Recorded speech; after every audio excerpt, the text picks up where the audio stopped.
India के लिए 23 टी20 matches में 633 रन्स, एक सेंचुरी, 4 हाफ सेंचुरीज और 39 का एवरेज, जो कि किसी भी इंडियन बैट्समैन के लिए 4th हाईएस्ट टी20 एवरेज है। ऋतुराज गायकवाड़ को अब तक इंटरनेशनल स्टेज पर जितनी भी लिमिटेड अपॉर्चुनिटीज मिली हैं, उसमें उन्होंने अपना बेस्ट दिया और एक्स्ट्राऑर्डिनरी परफॉर्मेंसेस दी, लेकिन बावजूद इसके जवाब में उनको क्या मिला?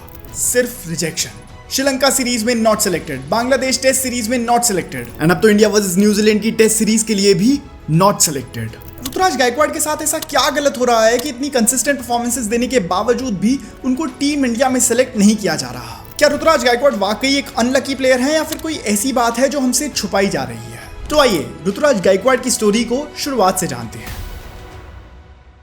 महाराष्ट्र के पुणे से बिलोंग करने वाले ऋतुराज गायकवाड़ बहुत कम एज से ही क्रिकेट को सीरियसली परस्यू करने लगे थे। 2016 में 19 इयर्स की एज में ऋतुराज गायकवाड़ अपना फर्स्ट क्लास डेब्यू करते हैं, जहां वो इस सीजन रणजी ट्रॉफी में महाराष्ट्र के लिए खेले। डोमेस्टिक सर्किट में आने के साथ ही ऋतुराज गायकवाड़ एक इंस्टेंट हिट थे, जहां वो इसी सीजन विजय हजारे ट्रॉफी भी खेलते हैं और इस टूर्नामेंट के 7 मैचेस में ऋतुराज गायकवाड़ ने 444 रन बनाए, जिसने उनको टूर्नामेंट का 3rd लीडिंग रन गेटर बना दिया। इतने बड़े टूर्नामेंट के टॉप हिटर्स में होने की वजह से क्रिकेटिंग सर्कल्स में ऋतुराज के टैलेंट को नोटिस किया जाने लगा। यहीं पर पहली बार क्रिकेट ऑफिशियल्स और स्काउट्स के सामने ऋतुराज की रन गेटिंग एबिलिटी तो आई ही, लेकिन साथ ही जिस चीज ने उनको सबसे ज्यादा नोटिस करवाया और बाकी प्लेयर से स्टैंड आउट करवाया, वो थी उनकी बैटिंग में क्लास, उनकी टेक्निक और उनका काम डिमीनर। कई मायनों में एक साइलेंट किलर की तरह, जो बहुत ही लो की रहकर ही अपनी जॉब को पूरी कर दिया करते थे। अगले 2 सालों में ऋतुराज ने बहुत ज्यादा डोमेस्टिक क्रिकेट खेला और इन 2 सालों में उन्होंने पूरे इंडियन डोमेस्टिक क्रिकेट को अच्छे से एक्सपीरियंस कर लिया था। वो इस टाइम पीरियड में इंडिया ए, इंडिया बी, इंडिया ब्लू और इंडिया अंडर 23 की टीम्स के लिए खेले। अपनी डोमेस्टिक सक्सेस के बाद अब ऋतुराज के ऊपर कुछ ऐसे लोगों की नजर पड़ी जो उनके करियर की स्टेयरकेस में अगला कदम बन सकते थे। 2018 में चेन्नई सुपर किंग्स के स्काउट्स और सेलेक्टर्स की नजर ऋतुराज पर पड़ी और उनका काम टेम्परामेंट, टेक्निकल प्रोफिशिएंसी और ग्रो करने की भूख से इंप्रेस होकर सीएसके ऑफिशियल्स ने ऋतुराज को अगले ऑक्शंस के लिए कंसिडर करना शुरू कर दिया और ऋतुराज की प्रोफाइल एक सीएसके टीम प्लेयर के लिए बिल्कुल फिट बैठ रही थी, जहां वो बिना ज्यादा शोर मचाए और बिना ज्यादा लाउड हुए अपनी परफॉर्मेंस दे दिया करते थे। और फिर इसी तरह दिसंबर 2018 में सीएसके ने ऋतुराज गायकवाड़ को उनके बेस प्राइस 20 लाख में अपनी टीम के लिए खरीद लिया। अब 21-22 साल के ऋतुराज गायकवाड़ सीएसके में आ गए थे। इसका मतलब कि अब वो सीधा एमएस धोनी से इंटरेक्ट कर सकते थे और उनके विंग तले आ सकते थे और यहीं से ऋतुराज गायकवाड़ की जर्नी काफी इंटरेस्टिंग हो जाती है। 2019 के आईपीएल सीजन में ऋतुराज गायकवाड़ को सीएसके की टीम में तो जगह नहीं मिली, लेकिन इस दौरान वो दुनिया के बेस्ट प्लेयर्स से सीख पा रहे थे। प्रैक्टिस, ड्रिल, डिसिप्लिन, हर एस्पेक्ट इंटरनेशनल लेवल का था और यहीं पर ऋतुराज को बड़े स्टेज के लिए प्रिपेयर किया जा रहा था। अब आता है 2020 का आईपीएल सीजन और यहाँ से ऋतुराज गायकवाड़ के लिए सब कुछ बदलने वाला था। 23 साल के ऋतुराज गायकवाड़ अब हर महीने में मैच्योर हो गए थे and now it was just a matter of time कि उनका टैलेंट सबके सामने शाइन करे। इस सीजन के शुरू होने से पहले हुए ट्रेनिंग कैंप के दौरान ऋतुराज गायकवाड़ ने कैप्टन एमएस धोनी को काफी इंप्रेस किया था और इसलिए अब कैप्टन एमएस धोनी भी देखना चाहते थे कि ऋतुराज आईपीएल मैच में कैसा परफॉर्म करेंगे। लेकिन आईपीएल शुरू होने से पहले ही ऋतुराज को कोविड हो गया और इसीलिए उन्होंने सीएसके का फर्स्ट मैच मिस कर दिया। फिर जब दूसरे मैच तक वो फिट हुए तो उनका डेब्यू बहुत डिसअपॉइंटिंग रहा। ऋतुराज अपने पहले आईपीएल गेम में गोल्डन डक पर आउट हो गए। इसके अगले मैच में 5 रन और उससे अगले मैच में एक बार फिर डक पर आउट। ऋतुराज का आईपीएल अराइवल काफी डिसअपॉइंटिंग लग रहा था और इसी बीच उन्हें कुछ मैचेस के लिए ड्रॉप भी कर दिया गया। इतनी अच्छी बैक स्टोरी और ऐसा आईपीएल डेब्यू, पहले 3 मैचेस में सिर्फ 5 रन। ऋतुराज काफी डिसअपॉइंटेड थे। ये सीजन अब तक सिर्फ ऋतुराज गायकवाड़ के लिए ही नहीं बल्कि पूरी सीएसके टीम के लिए ही बहुत बुरा जा रहा था। सीएसके अब तक अपने 11 मैचेस में से 8 मैचेस हार चुकी थी और इसी के साथ वो टेबल रैंकिंग्स में सबसे बॉटम पोजीशन पर थे। एमएस धोनी पूरी टीम की परफॉर्मेंस से काफी ज्यादा डिसअपॉइंटेड थे और यहाँ तक कि उन्होंने एक मैच की पोस्ट मैच कॉन्फ्रेंस में ये तक कह दिया था कि मुझे सीएसके के यंगस्टर्स में वो स्पार्क नहीं दिख रही। बस फिर क्या था, ऋतुराज गायकवाड़ ने यहीं से मैटर्स अपने हाथों में ले लिए और सीएसके के अगले 3 मैचेस में लगातार 3 हाफ सेंचुरीज लगा दी। इन मैचेस में वो ओपनिंग करने आए, कंसिस्टेंटली रन्स बनाए और 2 मैचेस में तो नॉट आउट भी रहे और अपनी ग्रिट के साथ सीएसके को आखिरी के 3 मैचेस जिता दिए। ऋतुराज गायकवाड़ के लिए ये सीजन एक पॉजिटिव नोट पे एंड हुआ, जहां उन्हें अगले सीजन के लिए होप्स दिख रही थी और अगले सीजन में तो उन्होंने तबाही मचा दी। अब आया आईपीएल 2021 और ये आया तो ऐसा आया कि इसने ऋतुराज गायकवाड़ की पूरी जिंदगी बदल दी। सही मायनों में यही था ऋतुराज गायकवाड़ की जिंदगी का टर्निंग पॉइंट। आपको याद होगा कि आईपीएल सीजन लॉकडाउन की वजह से 2 पार्ट्स में खेला गया था, जहां आधे मैचेस मार्च और अप्रैल में हुए थे और बाकी के मैचेस सितंबर और अक्टूबर में। मार्च और अप्रैल में हुए सीएसके के 7 मैचेस में ऋतुराज ने 2 हाफ सेंचुरीज बना दी थी और यहीं पर वो इंडियन सिलेक्टर्स की नजरों में आ गए थे। इसी वजह से जब जुलाई में श्रीलंका टूर आया तो उसके लिए ऋतुराज को टीम में लिया गया और यहीं पर जुलाई 2021 में ऋतुराज ने अपना टी20 डेब्यू किया, जहां उन्होंने 21 रन बनाए।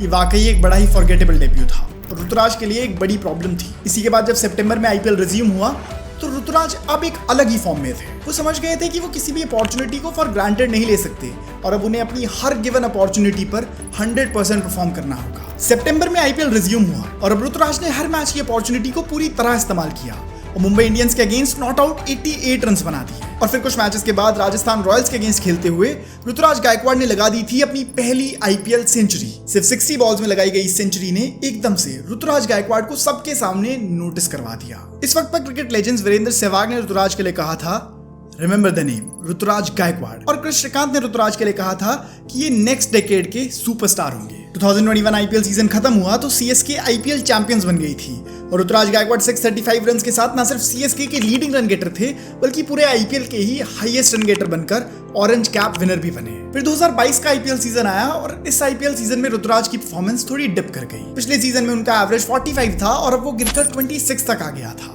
जहां ऋतुराज ने 14 मैचेस में 368 रन बनाए जिसमें उनके 350 प्लस स्कोर शामिल थे। उनकी परफॉर्मेंस बिना किसी डाउट के गिर गई थी। लेकिन नोट करने वाली बात यह भी है कि वो अब भी सीएसके के हाईएस्ट रन गेटर थे क्योंकि उनके अलावा पूरी टीम में किसी ने भी रन्स नहीं बनाए। इस आईपीएल सीजन के बाद ही उनका इंडिया के लिए ओडीआई डेब्यू भी हुआ, लेकिन वहां ऋतुराज एक सिंगल मौके में कुछ खास नहीं कर पाए। ऋतुराज टैलेंटेड है ये तो सबको दिख रहा था, लेकिन ऋतुराज का इंडियन टीम में क्या रोल रहेगा वो किसी को क्लियरली नहीं दिख पा रहा था। या तो ऐसा होता था कि उन्हें कंसिस्टेंटली मौके नहीं मिलते थे और अगर उन्हें इधर उधर कोई मौका मिलता था तो उसमें उनकी परफॉर्मेंस ढंग से आ नहीं पाती थी। तो ऋतुराज की एक प्लेयर के तौर पर प्रोफाइल सेलेक्टर्स की नजरों में साफ नहीं हो पा रही थी कि उनको किस जगह पर खिलाएं और किस कंडीशन में खिलाएं। ऐसे में ऋतुराज भी ये समझ गए थे कि इंडियन टीम का टॉप ऑर्डर काफी कॉम्पिटिटिव है, लेकिन अगर वो डोमेस्टिक क्रिकेट में कंसिस्टेंटली परफॉर्म करते रहेंगे तो सेलेक्टर्स के लिए उनको इग्नोर कर पाना काफी मुश्किल हो जाएगा। और ऋतुराज ने यही करा, उन्होंने डोमेस्टिक क्रिकेट में रन्स बनाना चालू रखा। और मैं आपको बता दूं कि नवंबर 2022 में विजय हजारे ट्रॉफी के एक मैच में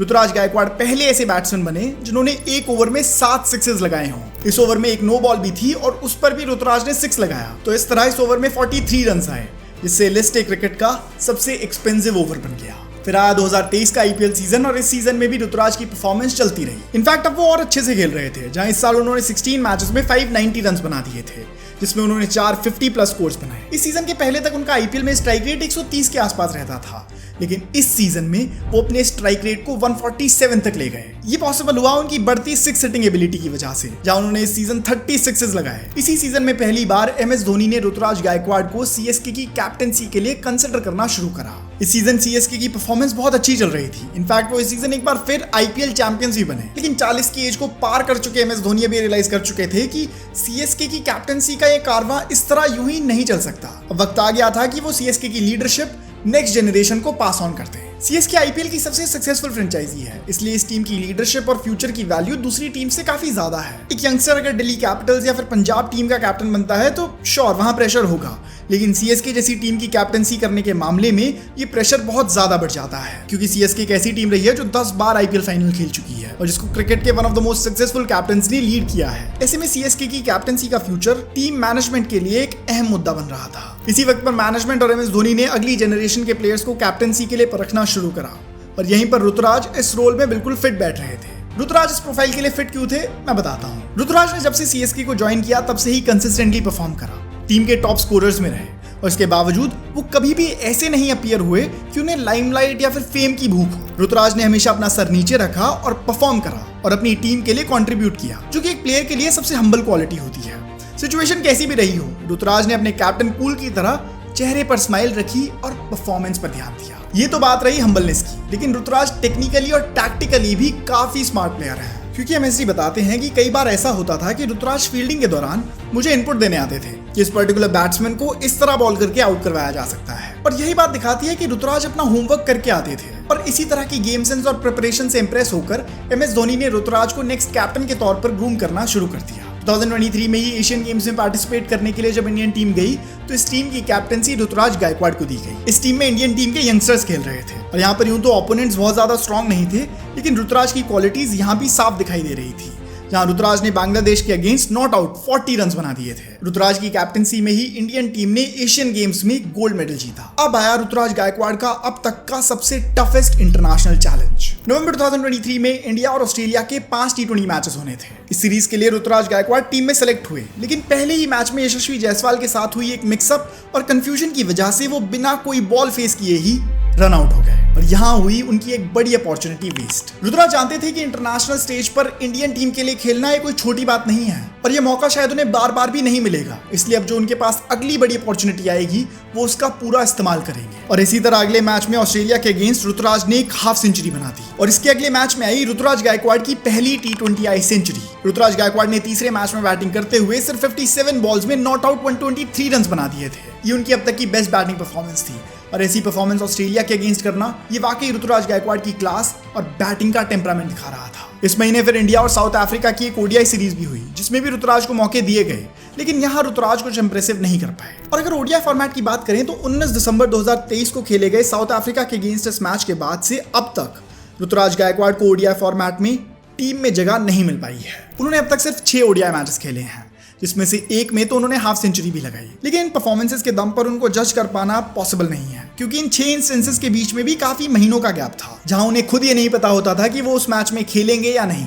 अब तक फैंस कहीं ना कहीं ये भी नोटिस कर रहे थे कि ऋतुराज गायकवाड़ की अच्छी परफॉर्मेंस के बाद भी बीसीसीआई उन्हें बार बार बैक नहीं कर रही है और फैंस को ये बात काफी परेशान भी कर रही थी क्योंकि ऋतुराज को जितने भी मौके मिल रहे थे वो उनमें डिसेंटली परफॉर्म कर रहे थे, लेकिन यही सब 2024 में अब और ज्यादा बढ़ने वाला था। 2024 का आईपीएल सीजन ऋतुराज गायकवाड़ के लिए बहुत सारे चेंजेस के साथ आया। सबसे पहला तो ये कि अब एमएस धोनी ने सीएसके की कैप्टनसी को छोड़ने का फैसला कर लिया था और इसीलिए कैप्टनसी दी गई 27 साल के ऋतुराज गायकवाड़ को। एंड ओ गुडनेस, उन्होंने अपने इस रोल को कितना ब्यूटीफुली एम्ब्रेस किया ये देखने लायक था। ऋतुराज गायकवाड़ कैप्टनसी करते हुए अपनी टीम को प्लेऑफ्स में तो नहीं पहुंचा पाए, लेकिन उन्होंने प्रेशर में परफॉर्म करना बखूबी सीख लिया था। 14 मैचेस में 4 हाफ सेंचुरीज और 1 सेंचुरी। टोटल रन्स की टैली पहुंच गई थी 583 रन्स तक और वो बन गए थे विराट कोहली के बाद सीजन के सेकंड हाईएस्ट रन गेटर। ये साफ दिख रहा था कि चेन्नई सुपर किंग्स का कैप्टनसी ट्रांजिशन सक्सेसफुली हो गया है and for time being CSK की leadership is in safe hands. IPL खत्म हुआ और अब T20 वर्ल्ड कप बिल्कुल कॉर्नर पे था। वर्ल्ड कप के लिए इंडियन टीम अनाउंस हुई और उसमें आईपीएल के सेकंड हाईएस्ट रन गेटर का नाम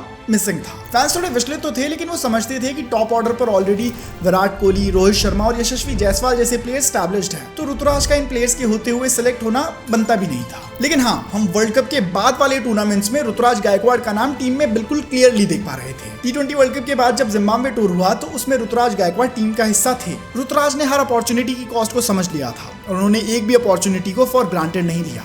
जिन 3 मैचेस में उन्होंने बैटिंग करी उसमें उन्होंने नॉट आउट 77 और क्विक 49 बनाए और मैच विनिंग नॉक्स खेली। जिस रोल में, जिस पोजीशन में और जिस गेम सिचुएशन में ऋतुराज बैटिंग करने आए उसमें उन्होंने अपना बेस्ट दिया और टीम की जीत की तरफ कंट्रीब्यूट किया। और अब सबको लग रहा था कि इतनी स्ट्रॉन्ग परफॉर्मेंसेस के बाद तो ऋतुराज का नाम आने वाली सीरीज में होगा ही, लेकिन यहीं से ऋतुराज गायकवाड़ के लिए प्रॉब्लम्स की शुरुआत होती है। इसके कुछ ही हफ्तों बाद श्रीलंका के साथ सीरीज होनी थी और उस सीरीज के लिए इंडियन टीम में से ऋतुराज गायकवाड़ का नाम गायब था। अच्छी परफॉर्मेंस देने के बावजूद भी उनको सेलेक्ट नहीं करा गया। एक रीजन ये भी रहा कि इस सीरीज के लिए विराट कोहली और रोहित शर्मा टीम में वापसी कर रहे थे, तो अब नंबर 3 की पोजीशन और ज्यादा कॉम्पिटिटिव हो गई थी। साथ ही यशस्वी जायसवाल की कंसिस्टेंट परफॉर्मेंस की वजह से टॉप ऑर्डर पर किसी दूसरे प्लेयर को कंसिडर कर पाना मुश्किल लग रहा था। बचते हैं तो शुभमन गिल, जिनको अक्सर ऋतुराज गायकवाड़ की जगह टीम में ले लिया जाता है। इसके बाद बांग्लादेश के साथ टेस्ट सीरीज और T20 सीरीज में भी इंडियन टीम में ऋतुराज गायकवाड़ का नाम नहीं था और अब यहीं से उनके सिलेक्शन को लेकर सवालों का शोर फैंस के बीच गूंजने लगा। गायकवाड़ को जितनी भी लिमिटेड अपॉर्चुनिटीज दी गई हैं उसमें उन्होंने कंसिस्टेंटली अपनी बैटिंग से क्लास और टेक्निक दिखाई और उनको इंडियन टीम के फ्यूचर के लिए सबसे ज्यादा पोटेंशियल वाले प्लेयर के तौर पर भी देखा जा रहा था। उनकी टेक्निक, फील्ड क्लासी बैटिंग से लेकर उनके काम और कलेक्टेड टेम्परामेंट तक हर एक क्वालिटी ऋतुराज को इंटरनेशनल स्टेज के लिए एक प्राइम कंटेंडर बनाती है और ऐसे में उनको बार बार टीम से एक्सक्लूड करना, वो भी तब जब उनकी एज 27 है और वो जल्दी ही 28 के हो जाएंगे। ऐसे में ना ये केवल उनके लिए पर्सनली एक सेटबैक होगा, बल्कि ये इंडियन टीम के लिए भी एक मिस्ड अपॉर्चुनिटी की तरह है, जहां इंडियन टीम वक्त रहते ऋतुराज में इन्वेस्ट कर सकती है, वरना तो ऐसा भी हो सकता है कि उनका टैलेंट बेंच पर ही वेस्ट हो जाए। फैंस के लिए इस बात को भी डाइजेस्ट करना काफी मुश्किल हो जाता है कि गायकवाड़ जैसा प्लेयर जो हर मौके पर परफॉर्म करता है, जिसने अपने हर आईपीएल सीजन में अपनी टीम के लिए ऑलमोस्ट सबसे ज्यादा रन्स बनाए हैं, उस प्लेयर को इंटरनेशनल स्टेज पर इतने कम चांसेस। इसका रीजन उनकी सिर्फ परफॉर्मेंस है या फिर उनकी पीआर भी? सवाल तो कई तरह के बनते हैं, बट पहले हम जानते हैं कि इस तरह के सेटबैक्स ही कई प्लेयर्स की जर्नी में उनके कमबैक के लिए एक फ्यूल की तरह काम करते हैं, जहां वो ऐसे सेटबैक्स के बाद इतनी बड़ी छलांगे लगाते हैं कि फिर कभी पीछे मुड़कर नहीं देखते। होपफुली ऋतुराज गायकवाड़ को आने वाले टाइम में और ज्यादा मौके मिलेंगे, क्योंकि वो इंडियन टीम के लिए एक बहुत ही इंपॉर्टेंट एसेट बन सकते हैं। आप ऋतुराज गायकवाड़ के सिलेक्शन और उनकी जर्नी पर क्या सोचते हैं, मुझे कमेंट्स में जरूर बताइएगा। और अगर आपको ये वीडियो पसंद आई है और आप ऐसी और वीडियोस देखना चाहते हैं तो उस चैनल को सब्सक्राइब कर लीजिए, क्योंकि मैं आपके लिए ऐसी वीडियोस लाता रहूंगा। Thank you.